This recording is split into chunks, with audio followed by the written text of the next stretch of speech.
Tour the paradise in Ananya's Naranani Homes, Coimbatore. Experience your dream retirement life for a day. Sheen Lac Speciality Coatings. Always shining. Sheen Lac. மாணவர்களின் தனித்திறமைகளை மேம்படுத்த SNS institutions. Full அந்த பாடி ஃபுல்லாக அந்த மேக்கப்பை போட்டுட்டு வெறும் கோவணத்தை கட்டிட்டு கையில் ஒரு கொம்பு தான் இருக்கும். அதை தான் அப்பப்போ குனிப்போம். எல்லாத்தையும் கட்டி போட்டு அவன் கொடுக்குற அந்த கோவணத்தை மாட்டிட்டு உடம்பு ஃபுல்லாக மேக்கப். நிறைய பேருக்கு தோலில் உறிஞ்சு போச்சு. வெயில் அப்படியே அங்கங்கே அப்படியே பத்தலாகி போச்சு. ஆனால் ஹீரோ வந்து முழுக்க நாங்கள் என்ன கஷ்டங்கள் அனுபவிச்சோமோ எங்களை விட அவர் பயங்கரமாக கஷ்டங்கள் அனுபவிச்சார். எங்களுக்கே கஷ்டமாக இருந்தது. ஆஹா என்னடா எப்படா முடிவு போகுதுன்னு இருக்கும். ஒவ்வொரு நாளும் அடிப்படாமல் முடிக்கணுமே. அந்த நாளை காலோட சுண்டு வரல் இருக்குல்ல, அது உடஞ்சிச்சு. அப்படி பா ஓடிட்டே ஃபைட்டு. எங்கே என்ன படும்னு நம்ம கேர்ஃபுல்லாக பண்ணுவோம். அதே மீறி பட்டுடுச்சு. அது காலை சுண்டு வரல் அப்படி உடஞ்சி போச்சு. இதுக்கு முன்னாடி வந்த படங்கள் இருந்து ஆல்ரெடி விக்ரம் சார் தெரியும் எந்த அளவுக்கு உடலை வருத்தி இருப்பாருன்னு, ரஞ்சித் சார் தெரியும் அவருடைய கதைக்களம் எப்படி இருக்குன்னு. இது எல்லாத்தையும் தாண்டி தங்கலான்ல எங்களுக்காக நீங்க ஒளிச்சு வச்சிருக்கிறது என்ன? ஒளிச்சு வச்சுக்கிறது கண்டிப்பாக ஆகஸ்ட் 15 படம் ரிலீஸ் ஆகும்போது நிச்சயமாக அவங்க எல்லாருக்கும் தெரிய வரும். மற்றபடி அது டைரக்டர் ரஞ்சித் சாருக்கு மட்டுமே தெரியும் அந்த ரகசியம். ஈவன் ஹீரோ கூட தெரியுமான்னு எனக்கு சொல்ல முடியாது. ஏன்னா எப்பவுமே எந்த ஒரு படம் பண்ணாலும் அவர் ஏதாவது ஒரு விஷயத்த வந்து தனக்குள்ள எப்பவுமே வச்சு தான் படமாக அதை பார்க்கும்போது தான் தெரிய வரும் அது. ஓகே, ஸோ இந்த படத்துக்கும் அப்படி தான் இருக்கும். நான் ஏன்னா இப்போ வெறும் ட்ரெய்லர் மட்டும் இல்லை, தங்கலான்ல ஒர்க் பண்ண சில நடிகர்களை நாங்கள் இதுக்கு முன்னாடி நேர்காணலுக்கு இருந்தோம் பேசியிருந்தோம். அப்போ அவங்க என்ன சொன்னாங்கன்னா, அந்த படமாவே வந்து ரொம்ப ட்ரைனிங்கான ஒரு படமா இருந்துச்சு. ஏன்னா இப்போ மற்ற ஒரு ஸ்பாட்னா போவாங்க, ஒரு 1 hour நடிக்கிறோமா, டக்குன்னு கேர் ஒன்றும் இல்லை, ஏதாச்சும் ஒரு ஸ்பேஸ் இருக்கும், அங்கே போய் ரெஸ்ட் எடுக்கலாம். இங்க ரெஸ்ட்டுக்கான ஒரு இடமும் இருக்காது, நேரமும் இருக்காதுன்னு. அது எவ்வளோ ஒரு ட்ரைனிங்கான ஒரு படமா இருந்துச்சு. ஏன்னா இந்த படம் வந்து ஒரு கம்ப்ளீட்லி ஒரு பீரியட் ஃபிலிம். ஸோ அந்த பீரியடுக்கு உண்டான இடத்த தேடி கண்டுபிடிச்சி தான் ஒவ்வொரு காட்சியும் எடுத்திருக்காரு. ஸோ அந்த இடத்துக்கெல்லாம் நடந்து தான் போக முடியும். எவ்வளோ தூரம் நடந்தனா எவ்வளோ தூரம்? நாங்கள் தான் வந்து தினமும் ஒரு 1.5 hours நடப்போம் போகிறதுக்கே. ஆமாம், போகிறதுக்கு. வரத்துக்கு ஒரு 1.5 hours ஆகும். அங்கே போய் தான் ட்ரெஸ் மாற்றுறது இல்லை. இல்லை இங்கேருந்து ட்ரெஸ் மாற்றி பண்ணி, ஏன்னா இத்தனை ட்ரெஸ் எல்லாத்தையும் அங்கே எடுத்துகிட்டு போனால் ரொம்ப கஷ்டம். காஸ்டியூம் போட்டு நடந்து போனோம்ன்றவர். ஏன்னா சாப்பாடு வந்து இங்கே டிஃபன் இங்கேயே சாப்பிட்ருவோம். சரி, சாப்பாடு மட்டும் நம்ம ப்ரொடக்ஷன் பாய்ஸு ப்ரொடக்ஷன் ஆளுங்கெலாம் வந்து கஷ்டப்பட்டு எடுத்துகிட்டு வருவாங்க அங்கே. ஏன்னா ஒவ்வொன்றும் அவங்க வந்து சேர்கிறதுக்கு 1.5 மணி நேரம் ஆகும். அது வெயிட்லாம் தூக்கிட்டு வரணும், ரொம்ப கஷ்டம். ஸோ நாங்கள் இங்கேருந்து போகும்போது ஆளுக்கு ஒவ்வொன்று நம்மளால் முடிஞ்சதை கையில் எடுத்துகிட்டு போவோம். ஒரு வெயிட்டோ ஏதாவது லைட்டோடைய அந்த டெர்மாக்கோல் ஏதோ ஒன்று ஆளுக்கு கிடைச்சது. ஈவன் விக்ரம் சார் அப்படி தான். ஸோ இங்கேருந்து போகும்போது எல்லாத்தையும் எடுத்துகிட்டு போவார். அப்புறம் அவருக்கு மட்டும் சரி குதிரை ஒன்று வர வச்சு குதிரையில் அப்புறம் கூட்டிகிட்டு போனாங்க அவரை. ஏன்னா அவருடைய ஏஜ் பொறுத்து அவர் ரொம்ப டயர்டாகிடக்கூடாதுன்றதுக்காக. அப்புறம் ஸோ அதுக்கப்புறம் ஒரு 10 நாள் கழிச்சு தான் வந்து யாரோ ஒருத்தர் பிளான் பண்ணி, ஏன்னா அது வந்து ஃபுல்லாக மண் ஏரியா, வண்டியும் போக முடியாது, டிராக்டரை வந்து ஃபுல்லாக ரெடி பண்ணி அதில் வந்து ஹீரோவை அப்படியே உட்கார வச்சு பின்னாடி அதுக்காக செட் பண்ணி டிராக்டரை ரொம்ப ஸ்ட்ரெயின் பண்ணி தான் போவோம். ஏன்னா தண்ணிக்குள்ளே போனோம். சரி சரி சரி, ஒரு ஆற்றை கடந்து தான் போனோம். அந்த ஆற்றை கடக்கிறதுக்கு ரொம்ப அந்த டிராக்டரை ஸ்ட்ரகிள் பண்ணி தான் வெளியே வரும். ஸோ அந்த ஆற்றை கடந்து அதுக்கப்புறம் மணலில் போய் தான் நாங்கள் வந்து அந்த லொக்கேஷன் அடைய முடியும். அதுக்கு 1.5 hours வந்து நடந்து போன ஆகிடும். அங்கே வந்து செப்பல் போட்டு நடக்க முடியாது. ஏன்னா பீச் மணலில் வந்து நீங்கள் செப்பல் போட்டு நடக்கிறது சிரமமாக இருக்கும். இது வந்து ஆற்று மணல், கல் மண் முள் எல்லாமே கலந்து இருக்கும். நீங்கள் வந்து செப்பல் போட்டு நடந்தாலும் சிக்கிக்கும், போயிட்டு தண்ணியில் வர நடந்து போகணும். ஸோ அதனால் சிக்கிக்கும். நம்ம வெறுங்காலில் தான் நடக்கிறது முடியும். அந்த வெறுங்காலில் நடக்கும்போது அந்த கல் முன்னெலாம் அதில் படும். ஸோ இப்படி ஒரு தினமும் ஒரு போர்க்காலத்துக்கு போகிற மாதிரி தான் இருக்கும். ஃபுல் அந்த பாடி ஃபுல்லாக அந்த மேக்கப்பை போட்டுட்டு வெறும் கோவணத்தை கட்டிட்டு கையில் ஒரு கொம்பு தான் இருக்கும். அதை தான் அப்பப்போ குனிப்போம், தண்ணிலையும் சரி மணல்லையும் சரி. எத்தனை நாளைக்கு வரும் அந்த கோமணம் மட்டும் கிடையாது? எத்தனை நாள் நடிச்சிருப்பீங்க தெரிஞ்சுக்கலாம்? நான் இந்த படத்தில் வந்து நியர்லி ஒரு 15 to 20 days இருக்கும். அதுதான் காஸ்ட்யூமே அதான் உங்களுக்கு? ஆமாம், டெய்லி காலையில் போகணும். நாங்கள் ஷார்ட்ஸ் போட்டு டிஷர்ட் போட்டு வழக்கமாக போவோம்.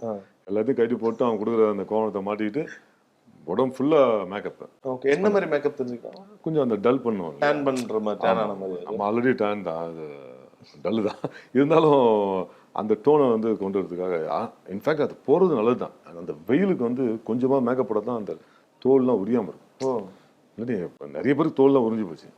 வெயில் அப்படியே அங்கங்கே அப்படியே பொத்தலாகி போச்சு. இது இல்லாமல் ஃபைட் வேறு.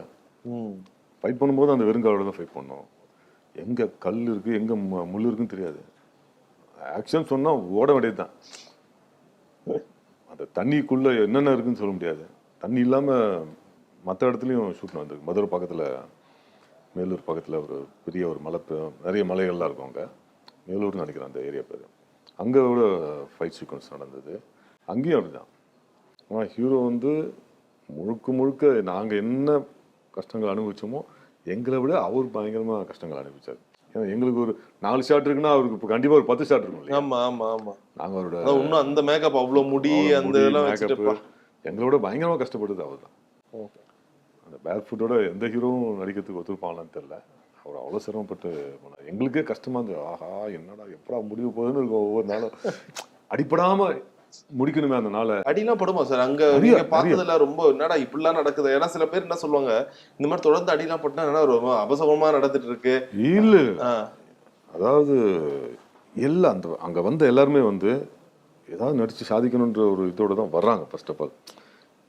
ஏன்னா ரஞ்சித் சார் படத்துல ஒரு வாய்ப்பு கிடைக்குதுன்னா அதை முழுமையா பயன்படுத்தி நம்மளால என்ன பெஸ்டா கொடுக்க முடியுமோ அப்படின்னு நினைச்சு தான் வராங்க, இன்க்ளூடிங் மீ.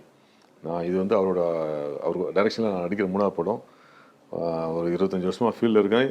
ஒரு படத்தில் எப்படி நடிப்பனோ அந்த ஒரு கேரோட அந்த ஒரு இன்வால்மெண்ட்டோடு தான் நானும் பண்ணேன். இந்த அடி இதெல்லாம் வந்து அப்புறம் அதெல்லாம் விட நம்ம ஃப்ரேமில் நம்ம வந்து இந்த இவ்வளோ பெரிய ஒரு படம், ஒரு அற்புதமான ஒரு கதை, அது வந்து நம்மளால் இன்னும் பெஸ்ட்டாக கொடுக்க முடியுமோ அதை நம்ம உயிர் கொடுத்து பண்ணிடணுன்ற ஒரு வெறியோடு தான் நம்ம எல்லாருமே பண்ணோம்.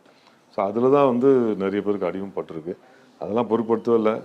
ஈவன் விக்ரம் சாருக்கே சொல்லியிருந்தாங்களே அந்த தோள்பட்டையில் ஒரு பெரிய அடிபட்டுச்சு, ஒரு ஷூட்டிங்கே ஒரு 10-20 மாசம் கேன்சல் ஆச்சு.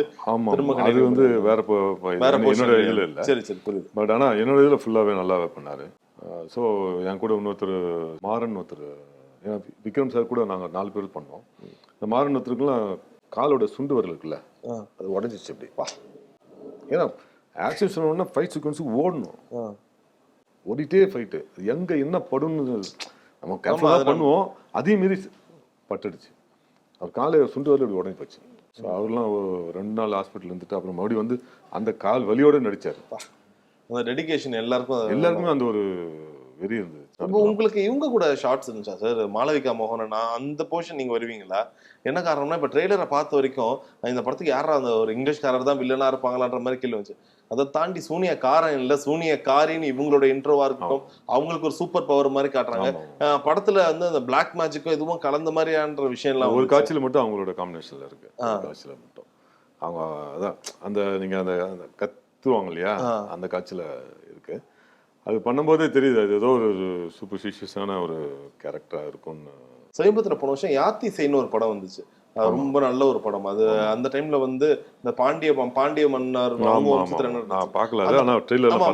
அந்த படத்துல இருக்க அது ஒரு சின்ன குறை என்ன சொன்னாங்கன்னா, ரொம்ப அப்ப இருக்கிறத ரொம்ப ரியாலிட்டியே காட்டுறாங்கன்னா அந்த தமிழ் யூஸ் பண்ணிருப்பாங்க, அந்த பழைய காலத்து தமிழ். அது வந்து மக்களுக்கு நிறைய புரியாம போச்சுன்னு. தங்களால பயன்படுத்துறது தமிழ் நீங்க எப்படி பாக்குறீங்க? இல்ல, இது சாதாரணமா இப்ப நம்ம பேசுற ஒரு தமிழ் தான் இருக்குல்ல, அந்த ஆங்கிலம்லாம் கலக்காம ரொம்ப தூய தமிழும் இல்லாம ஒரு நார்மல் தமிழ் தான் இருக்கும். அதில் ரொம்ப ஏன்ஷியன்ட் தமிழ் இருக்காது, இப்போ இருக்கிற தமிழ் இருக்காது. கொஞ்சம் காலகட்டத்துக்கு முன்னாடி இப்படி இருக்குமோ, ஒரு 100 வருஷம் 200 வருஷத்துக்கு முன்னாடி இப்படி இருக்குமோ அந்த மாதிரி ஒரு தமிழ் தான் அதில். ஓகே, லைவ் டப்பிங்னு வரும்போது, லைவ் சவுண்டிங்ல லைவ் டப்பிங்னு வரும்போது அது எவ்வளவு பெரிய ஒரு சேலஞ்சிங்கா இருந்துச்சு. ஏன்னா இப்ப சுத்தி இவ்வளவு பேர் இருப்பாங்க, ஒரு ஷார்ட்னு வச்சாவே மினிமம் ஒரு 30 பேர் 40 பேர், அதிகபட்சம் 200-300 பேர் இருப்பாங்க. எப்படி இது லைவ் டப்பிங்ல ஒரு அது ஒரு இன்ட்ரெஸ்டிங்கா இருந்துச்சு சார். ஏன்னா நம்ம லைவாக நடிக்க போகிறோன்னும் போது நம்மளோட ஃபுல் இதை அவங்க கொடுத்துருந்தோம். இன்ஃபேக்ட் நான் ஒரே இடத்துல தான் டைலாக் பேசியிருக்கேன். அது வந்து லைவ் டப்பிங் இன்னும் கொஞ்சம் கேர் எடுத்து ஒரே இதுலேயே முடிச்சிடணும் அப்படின்ற ஒரு இதில் பண்ணோம். பட் அது ஒரு சேலஞ்சிங்காக இருந்தது. ஏன்னா நானும் இது வரைக்கும் லைவ் டப்பிங்கில் பண்ணது. எப்படி ரெக்கார்ட் பண்ணாங்க? ஒரு பெரிய பூம் மைக் அந்த மாதிரியே? ஐயோ, அவர் தான் அதுக்கு உண்டான எக்யூப்மெண்ட்ஸோடு தான் டெய்லி வருவாங்க. ஒரு 2 மணி நேரத்தில் வச்சுருப்பாங்க. சரி, ஒன்றும் ரொம்ப ரொம்ப என்ன சொல்றது, சென்சிட்டிவான தண்ணி, குதிரை ஓடுறது, தண்ணி சவுண்டு, இதெல்லாம் கூட அவ்வளோ பியூராக அவங்க பர்ஃபெக்டாக வந்து ரெக்கார்ட் பண்ணக்கூடிய. நான் இன்னும் கேட்கல, நானும் படம் கேட்கறதுக்காக பார்க்கறதுக்காக நானும் வெயிட் பண்ணிட்டு இருக்கேன். ஸோ அந்தளவுக்கு ஒரு ஷாட் முடிஞ்சோடனே சார் வந்து கேட்பார் டேரக்டர், கேட்டு அந்த சவுண்ட்லாம் கேட்டு தான் அப்புறம் ஓகே சொல்லுவார்.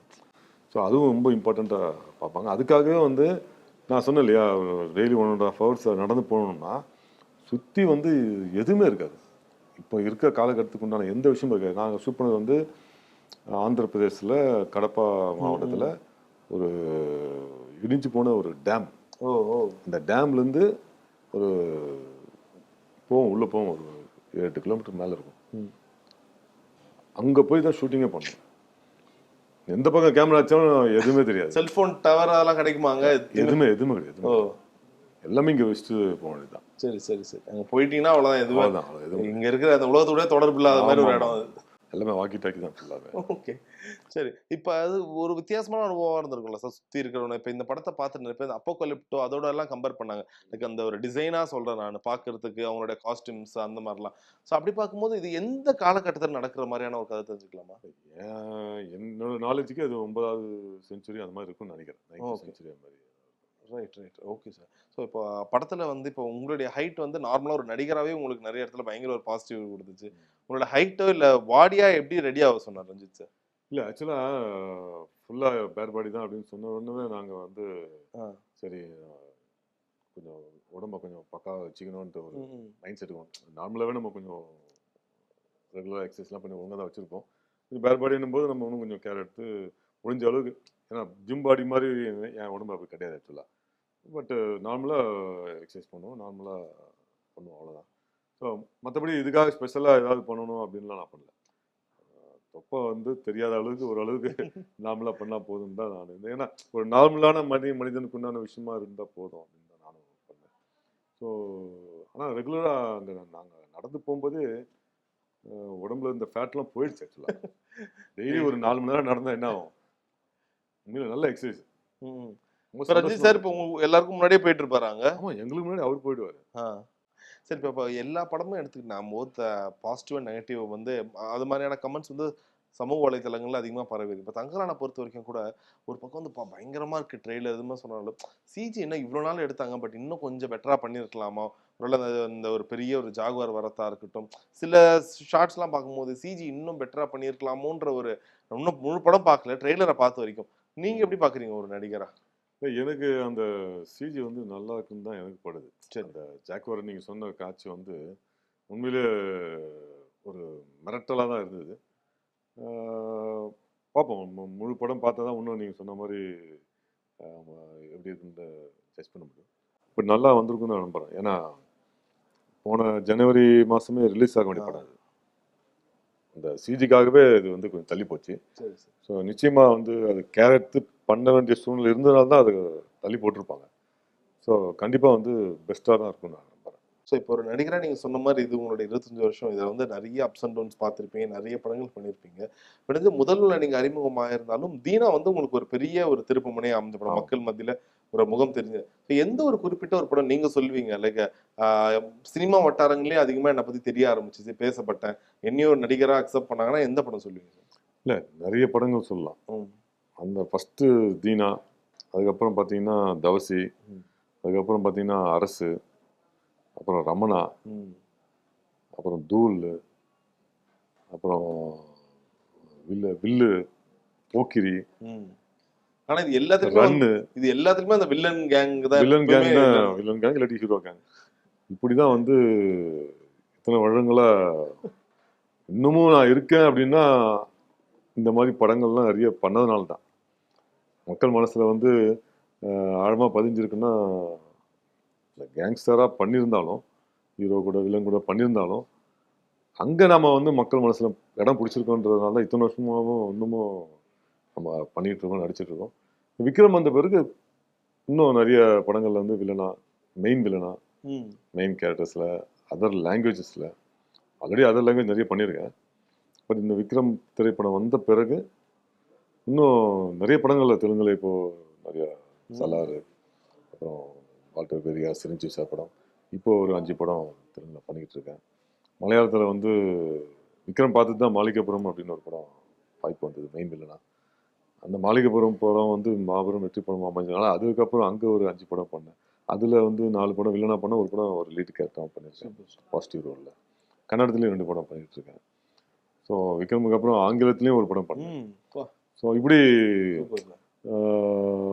ஹீரோ கூட வில்லன் கூட அவங்க கேங்ஸ்டராக வந்திருந்தாலும் இப்போ ஒரு இவ்வளோ நாள் பொறுமையாக வெயிட் பண்ணதுக்கு ஒரு நல்ல நல்ல படங்கள், நல்ல நல்ல கேரக்டர்கள் வந்து கிடைச்சிட்டு. இப்போ நடிகராக இப்போ நிறைய படங்கள் நீங்கள் நடிப்பீங்க, ஆனால் அதோட வெற்றி தோல்வி வந்து உங்கள் கையில் இல்லை. ஆனால் அந்த ஒரு வெற்றி தோல்வி தான் உங்களோட அடுத்த படங்களை நிர்ணயிக்கப்படும், உங்களோட சேலரி எல்லாமே பண்ணுவாங்கல்ல.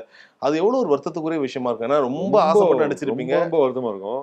ஏன்னா நான் சொன்னேன் இல்லையா, இப்போ வருஷநாடு 2 வருஷம் அதுக்காக மெனக்கெட்டிருக்கேன். இப்போ 10 வருஷம் கிட்ட இன்னும் ரிலீஸ் ஆகல. 10 வருஷமா ரிலீஸ் ஆகலையா? ரிலீஸ் ஆகல இன்னும். Some reason maybe. ஆனால் நீங்கள் இன்னும் கேட்பீங்களா சார்? இன்னும் ரிலீஸ் ஆன நம்பிக்கையோட தான் இருக்கேன். ஏன்னா அந்த படத்தை பார்த்துட்டு சரக்கு மசாரே வந்து பார்த்துட்டு அதை புழிவில் பார்த்துருக்காரு, நல்லா பண்ணிருக்கீங்கன்னு சொல்லிட்டு. சரி சரி சரி. ஏன்னா மாயி படத்தோட டைரக்டர் இல்லை, அவருடைய நண்பர் தான் அவர். அதனால் அவர் பார்த்துட்டு நல்லா பண்ணியிருக்கீங்க அப்படின்னாரு. ஸோ இந்த மாதிரி அந்த படம் வந்து ரொம்ப எதிர்பார்ப்போட இருந்த ஒரு படம், ஆனால் ரிலீஸ் ஆகலை. சரி சரி. அதே மாதிரி தான் இந்த இப்போ நான் சொன்னேன் இல்லையா சர்வதேசம், திருநங்கையாக பண்ணேன். நடிக்கும் போதே சொல்லிட்டாங்க, சார் உங்களுக்கு கண்டிப்பாக அவார்ட்ஸ்லாம் நிறைய கிடைக்கும் அதில். ஏன்னா திருநங்கையா அதில் வாழ்ந்தேன் நான். உங்களை பார்க்கும்போது அந்த ஒரு கெட்டப்புக்கு எப்படி சூட் ஆவாருன்ற மாதிரி இருந்திருக்கும். கள்ள துப்பாக்கி படத்தோட இயக்குனர் தான் என்னை ஃபீல் பண்ணி அதை நடிக்க வச்சது. நான் கேட்டேன், சார் நான் தான் பண்ண போறேன் அப்படின்னு. இல்லை நீ தான் பண்ணி நல்லா இருக்கும் அப்படின்னு சொல்லிட்டு அதுதான் ஹீரோ கேரக்டர். சரி சரி சரி. அவ்வளோ அருமையான ஒரு கதாபாத்திரம். அதுக்காக நான் வந்து கிட்டத்தட்ட 1.5-2 வருஷம் அதுக்காகவே ஃபுல்லாக ஷேவ்ல அதில் தான் இருந்தேன். பட் அது முடிவும் இல்லை, இன்னும் ரிலீஸ் ஆகலை. ஸோ இப்படி நம்ம பெருசாக கேரக்டர் பண்ண படங்கள் ரிலீஸ் ஆகாமல் வெயிட்டிங்கில் இருக்குது. பட்டு நீங்கள் சொன்ன மாதிரி கேங்ஸ்டராக பண்ண இந்த படம்லாம் வந்து ரிலீஸ் ஆகி மாபெரும் வெற்றி படமாக போயிட்டுருக்கு. ஸோ நான் வந்து எது நமக்கு கிடைக்குதோ அதை நான் திருப்தியாக பண்ணிட்டு போயிட்டுருக்கேன். ஏன்னா சில நடிகர்லாம் சொல்லி கேட்போம் வந்து, சரி ஏன் சார் இந்த படம்லாம் பண்ணுறீங்க, பெருசாக படம் வெளியவும் தெரில, படமாவது பெருசாக இல்லையான்னு கேட்கும்போது, வயிறுன்னு ஒன்று இருக்குல்ல, குடும்பம்னு ஒன்று இருக்குல்ல, அதுக்காக படம் பண்ணி தான் அவனை ஒரு வழியிலன்னுவாங்க. நீங்கள் அந்த மாதிரிலாம் பண்ணியிருக்கீங்களா? வேறு லைக் அந்த படம் மேலே பெருசாக ஒரு விருப்பமே இருக்காது, ப்ரொடக்ஷனாக சரி இருக்காது, படம் ஃபர்ஸ்ட் நாள் ஷூட்டிங் போகும்போதே தெரிஞ்சிருக்கும் அது ஏதோ செட் ஆகலை, இங்கே எதுவும் ஒழுங்காக நடக்கல. பட் இருந்தாலும் சரி போயிட்டோம், பணம் கொடுக்குறாங்க, அவங்க நடிச்சுட்டு வந்துடும், அந்த ஒரு மைண்ட் செட்டில் நடிச்சிருக்காங்க. அது 99.9% எனக்கு அந்த மாதிரி அமைஞ்சிடல. என்னை கூப்பிட்றவங்க கண்டிப்பாக வந்து நல்ல ஒரு கேரக்டர், நீ சொல்கிற மாதிரி சின்ன படங்கள் இருக்கும் பட்சத்தில் என்னைய வந்து மெயின் வில்லன், மெயின் கேரக்டர் அப்படி தான் என்னை கூப்பிட்டு கொடுத்துருக்காங்க. சம்பளமும் நீங்கள் சொன்ன மாதிரி சில படங்களில் அதிகமாக இருக்கும், சில படங்கள் கம்மியோட இருக்கும். நீங்கள் உங்கள் முதல் சம்பளம் எவ்வளோ தெரிஞ்சுக்கலாமா? முதல்ல வந்து எனக்கு 500 rupees ஒரு நாளைக்கு 500 rupees. ஆனால் அதுக்கு முன்னாடி சீரியல் ஒன்று பண்ணேன், எத்தனை மனிதர்கள் அப்படின்னு. அதுதான் நான் முதல்ல சினிமாவில் வாங்கின செக்கு. சரி, சம்பளம் 200 ரூபாய்க்கு சம்பளம். 200 ரூபாய்க்கே செக்கு அந்த டைம்ல? அந்த டைமில் செக்கு தான் கொடுத்தாங்க. அது வந்து 7 சேனல், ஆமாம் அவங்க தான் ப்ரொடக்ஷன். சிவகுமார் சார் தான் நடித்தார். அது வந்து தூர்தர்ஷனில் வந்து. சரி சரி. அதுதான் முதல்ல வாங்கின சம்பளம் சினிமாவில். முதல்ல 500 ரூபா வாங்கினேன்.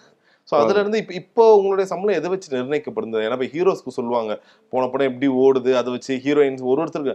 இப்போ உங்களை மாதிரி ஒரு லைக் எல்லா விதமான கேரக்டர்ஸும் நீங்க பண்றீங்க, உங்களுக்கு சம்பளம் எப்படி நிர்ணயிக்கப்படும் சார்? இது வந்து சார், இது வந்து ஒரு புரியாத புதிர் தான் சார். ஏன்னா சில கம்பெனியில் வந்து நம்ம கேட்போம், சரி இது பண்ணியிருக்கோம், சரி இது கேட்டு பார்ப்போம் அப்படின்னு கேட்போம். சில இடங்களில் ஓகே ஆகிடும், டக்குன்னு ஓகே ஆகிடும்.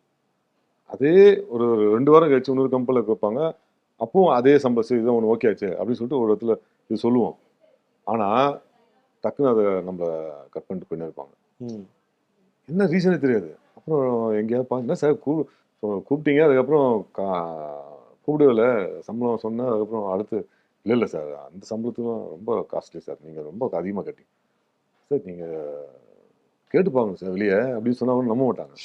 ஏன் நம்ம வந்து வந்தது அப்படி தானே, அதனால இவர் தான் வாங்குவார். சின்ன கேட்டரா பண்ணி வந்தோம்ல, திடீர்னு இவர் ஏன் அப்படி கேட்குறாரு, அந்த ஒரு எண்ணத்தை வந்து என்னைய வந்து சம்பளம் அதிகமாக கொடுக்க மாட்டாங்க தமிழில். பட் அதர் லாங்குவேஜ் போகும்போது அவங்க வந்து படத்தை தான் பார்ப்பாங்க. நான் எப்படி வளர்ந்த இங்கே சினிமாவில் வந்து நான் அட்மாஸ்பியர் ஆர்டிஸ்ட்னு வந்திருக்கேன் தமிழில் பொறுத்த வரைக்கும். அதர் லாங்குவேஜ் பொறுத்த வரைக்கும் இப்போ விக்ரம் பார்த்துருப்பாங்க, விக்ரமில் ஒரு நல்ல ரெஜிஸ்டர் ஆகக்கூடிய ஒரு அளவுக்கு நல்லா கேரக்டர் பண்ணிடுறேன், அதை மைண்டில் வச்சு தான் நம்மளை கூப்பிடுவாங்க, அதுக்கேற்ற சம்பளம் வந்து கொடுப்பாங்க. அதர் லாங்குவேஜ் பொறுத்த வரைக்கும். நம்ம லாங்குவேஜ் வந்து நம்ம பையன் தானே, இவன் என்ன சின்ன கேரக்டர் தானே பண்ணுறான், இவன் ஏன் இவ்வளோ அந்த ஒரு எண்ணம் இருக்கலாம் மேபி. ஸோ அதனால் இதையும் நம்ம விடக்கூடாது, அதையும் விடக்கூடாது, சில ரெண்டுத்தையும் பேலன்ஸ் பண்ணி இது கிடைக்குதா ஓகே, அது அதிகமாக கிடைக்குதா ஓகே, அதையும் அப்படி சரி, பண்ணி இப்ப நீங்க எப்படி 200 ஆரம்பிச்ச பயணம் சில படங்கள் வந்து லட்சங்கள்ல வாங்கியிருப்பீங்கல்ல, அந்த லட்சங்கள் கொடுத்த சந்தோஷம் எப்படி இருந்துச்சு முதல்ல? அது வந்து உண்மையிலே மலையாள படம் சினிமா இண்டஸ்ட்ரியை நான் கையெழுத்து அவங்க கும்பிடுறேன். தான் கொடுக்குறாங்க முதல்ல. எனக்கு ஓகே, லட்சம் எனக்கு கொடுத்ததே. லட்சங்களை கொடுத்தது வந்து மலையாள ஃபிலிம் இண்டஸ்ட்ரி தான். ஏன்னா மலையாள ஃபிலிம் இண்டஸ்ட்ரி நான் நன்றி சொல்லி ஆகணும். ஏன்னா முதல்ல நான் வந்து மெயின் வில்லனாக பண்ணது ஜனகன் படத்தில் மோகன்லால் சார் இன்ட்ரடியூஸ் அவர் படத்தில் இன்ட்ரடியூஸ் ஆனேன். ஸோ அதனாலேயே வந்து இப்போ நம்ம ரஜினி சார் படத்தில் ஒரு வில்லன் நீங்கள் இன்ட்ரடியூஸ் ஆகணும்னா அவரோட சம்பளம் எப்படி இருக்கும்? ஆமா, அந்த மாதிரி. அந்த மாதிரி வந்து நான் வந்து மலையாளத்தில் ஒரு சூப்பர் ஸ்டார் மோகன்லால் சார் படத்தில் இன்ட்ரடியூஸ் ஆகி அதுக்கப்புறம் அதுக்கேற்ற சம்பளம் தான் அடுத்தடுத்து டபுள் ட்ரிபிள் அப்படி தான் வந்தது. இன்ஃபேக்ட் நான் இன்னைக்கு ஒரு சொந்த வீட்டில் இருக்குன்னா அதுக்கு வந்து முக்கிய காரணம் மலையாள ஃபிலிம் இண்டஸ்ட்ரி. ஓகே. சரி, இப்போ என்னதான் இப்போ வெளியில நீங்க இவ்வளவு வில்லன் கேரக்டர் பண்ணாலும், இப்போ உங்களுடைய மனைவிக்கு உங்களுடைய மகளுக்கு வந்து நீங்க எப்பயுமே ஒரு ஹீரோ தான். அவங்க எப்ப சொல்லியிருக்காங்களா, என்ன எப்ப பாரு ஏதாச்சும் ஒரு மாதிரி முரட்டுத்தனமான கேரக்டர், மத்தவங்க கிட்ட ஹீரோ கிட்ட அடி வாங்குறீங்க, இதே பண்ணிட்டு இருக்கீங்களே, எப்போ வித்தியாசமா பண்ணுவீங்க, அந்த கேள்வி கேட்டிருக்காங்களா? மனைவி வந்து சினிமா சம்மந்தப்பட்ட எந்த விஷயத்தையும் தலையிட மாட்டாங்க. என் பொண்ணு மட்டும் கேட்டிருக்கான். அவங்க ஃப்ரெண்ட்ஸ்லாம் கேட்பாங்கல்ல, நான் உங்க அப்பா எப்ப இதே மாதிரி எப்போ பார்த்தாலும் அடி வாங்கிட்டு இருக்காரு அப்படின்னு கேட்டிருப்பாங்களே. அதில் அவளே சொல்லி அவள் சொன்னாலாம், என்ன பையன் தரான ஆள் இருக்கும், யாரும் நீ வேற எங்கள் அப்பா ஒரு காமெடி பீஸ் அப்படின்னு இவன் சொல்லியிருக்கா. அதுதான் உண்மை. என் வீட்டில் ஜாலியாக சந்தோஷமாக காமெடியாக தான் எல்லாருக்கிட்டையும், பொண்ணுக்கிட்டையும் சரி வைஃப்கிட்டையும் சரி சீரியஸாக இருப்போம். அது வேற. பட் ஆனால் காமெடி தான் அதிகமாக ரொம்ப ஜாலியாக தமாசாக தான் பேசிட்டு இருப்போம் பொண்ணு கூட. ஸோ அதுதான் சொல்லியிருக்கா அவள் பார்க்கத்தான் டெரரு, ஆனால் காமெடி பீஸ் அப்படின்னு சொல்லியிருக்கேன். இப்போ நீங்க காமெடின்னு சொல்லும் போது கூட இப்போ செல்லமே படத்துல அந்த ஒரு சீன் இப்போ வரைக்கும் அந்த ஒரு காமெடி கேட்க பயங்கரமா இருக்கும். யார்ப்பா நீ, இந்த மாதிரி சின்ன பைக்லாம் நான் ஓட்டுறது இல்லை, என்னோட பைக் டிவிஎஸ் 50, நீங்க ஷேவ் பண்ண அஜித் குமார் மாதிரியே இருப்பீங்க. அது ரொம்ப ஃபேமஸ் ஆச்சு. அது வந்து ஆக்சுவலாக விவேக் சார் தான் நான் நன்றி சொல்லணும் இந்த டைம்ல. அவர் வந்து அவர் கூட நடிச்சதுனாலே 2 படம் அது மாதிரி காமெடி சீன்ல பண்ணியிருந்தேன். ஒன்று செல்லமே, இன்னொன்று வந்து விஜய் சார் படம் ஆதி. 2 படத்துலையுமே வந்து 2 சீன் தான் பண்ணியிருப்பேன். ஆனால் செல்லமேல கொஞ்சம் அதிக சீன் வரும். ஆனால் இந்த காமெடி சீன் வந்து இந்த ஒரு சீன் வந்து இந்த படத்தில் ஒரு சீன் ரெண்டுமே அல்டிமேட்டாக இருந்தது. அது வந்து மக்கள் மனசுல போய் ஆழமாக பண்ணிச்சு.